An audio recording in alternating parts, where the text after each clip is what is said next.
Life में सबके सामने कभी ना कभी गिव अप करने का थॉट माइंड में आता है। हर इंसान की जिंदगी में एक ऐसा पल आता है जब उसकी हिम्मत पूरी तरह से टूटने लगती है। दोस्त, प्रकृति कभी भी किसी की मेहनत का एक जर्रा भी जाया नहीं कर। हो सकता है आज तुम्हारे सामने गिव अप करने के सिवाय और कोई रास्ता ना हो, लेकिन दोस्त, नियति कभी भी आपकी परीक्षा बताकर नहीं लेती। हो सकता है जो अभी आपकी लाइफ में प्रॉब्लम्स हैं वो अभी अपने सबसे ऊंचे लेवल पर हो। दोस्तों, जब भी नियति आपकी परीक्षा लेती है तब हर तरफ से केवल आपको रिजेक्शंस का सामना करना पड़ता है। उस समय आपके सबसे खास लोग भी आपका साथ नहीं देते, यहाँ तक कि पूरी दुनिया आपका हौसला तोड़ने में लगी रहती है। मगर दोस्त, मेरी एक बात याद रखना, जब तुम मेहनत करते करते पूरी तरह टूट जाओगे तब जाकर कहीं कामयाबी का पौधा बाहर निकलेगा।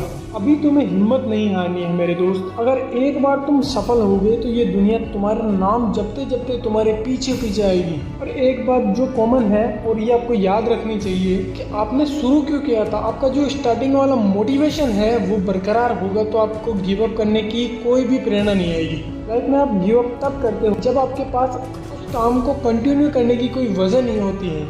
अगर आपके पास उस काम को क्या सोचकर शुरू किया था, अगर वो वजह आज भी जिंदा है तो आप किसी भी काम को गिव अप नहीं कर सकते। हर काम में आपको सफल होने से कोई नहीं रोक सकता। इसलिए सबसे पहले अपने वाई को क्लियर करो। अपने वाई को क्लियर रखो कि आप ये काम क्यों शुरू कर रहे हो।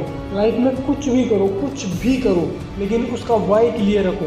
अपना पर्पस एकदम क्लियर रखो। किस काम को शुरू किया है तो इसको एंड तक पहुंचाना है। पहली बात तो इसे शुरू ही क्यों किया है। दोस्तों, मेरी एक बात याद रखना, अगर आपके पास एक कोई ऐसी ठोस वजह है जो इस दुनिया के तानों से ही नहीं बल्कि आपके बहानों से भी ऊपर हो, तो इस दुनिया में आपको कोई भी सफल होने से नहीं रोक सकता। आज आपको एक मंत्र देता हूँ, अगर इस मंत्र का आप जाप करते रहोगे और इसकी पालना आप करते रहोगे ना, तो ये आपके भाई का वादा है, सफलता आपके बहुत नज़दीक होगी। हर सुबह उठते ही कहो, खुद से वादा, मेहनत ज़्यादा और मजबूत इरादा। यार, एक बात तो पक्की है कि इस दुनिया में कुछ ही गिने चुने लोग हैं जो आपको सफल देखना चाहते हैं। एक रेशियो है कि आपकी लाइफ में आप सफल हो या असफल हो, किसी को कुछ फर्क नहीं पड़ता। 80% लोग आपसे ताल्लुक ही नहीं रखते, लेकिन 20% लोग ऐसे होंगे जिनको मतलब है। 20 में से भी 10% वो लोग होंगे जो एक्चुअल में आपका भला चाहते हैं, आपको मुकाम पर देखना चाहते हैं। बाकी 90% लोग ऐसे हैं जिनको मतलब ही नहीं है, जो आपका बुरा भी कर सकते हैं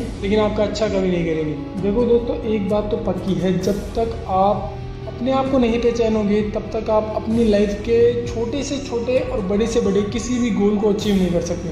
पहले खुद को जानो, हो कौन तुम, तुम्हारी क्या पहचान है, व्हाट योर आइडेंटिटी। और मेरी ये बात याद रखना, जिस दिन आपकी जिंदगी दांव पर लग जाएगी ना, आपकी रफ्तार अपने काम को लेकर ऑटोमेटिकली बढ़ जाएगी। इसलिए मैं कहता हूँ कि 1-2 साल दबाकर मेहनत कर लो, प्राण न्योछावर कर दो अपने काम के ऊपर 1-2 साल। और प्राण न्योछावर करने के बाद भी अगर तुम्हें लगे कि अब इससे ज्यादा नहीं होता, तो समझ लेना इसके अगले ही पल आपकी सक्सेस आपका इंतजार कर रही है। एक रियल लाइफ इंसिडेंट सुनाता हूँ आज मैं आपको। एक बार एक व्यक्ति को पता चलता है कि उसके खेत में सोने की खान है। उसने अपने दोस्तों और जानने वालों को इसके बारे में बताया और पार्टनरशिप हो गई। सभी ने पैसा इकट्ठा किया और सोना निकालने की प्रक्रिया शुरू करने के लिए मशीन लाई। इन सभी लोगों ने 3 साल तक हिम्मत बनाए रखी और खदान की खुदाई करते रहे, लेकिन अंत में वे निराश होकर वापस लौट गए और उस मशीन को एक कबाड़ी वाले को बेच दिया। कबाड़ी वाले ने वो जमीन भी खरीद ली और जियोलॉजिस्ट को बुलाकर उस गड्ढे की जांच करवाई जिस गड्ढे को उन लोगों ने अधूरा छोड़ दिया था। जांच में पता चला कि यहाँ से सोने की दूरी 6 फीट है। उसके बाद वो खदान तो कबाड़ी वाले की हो गई और वो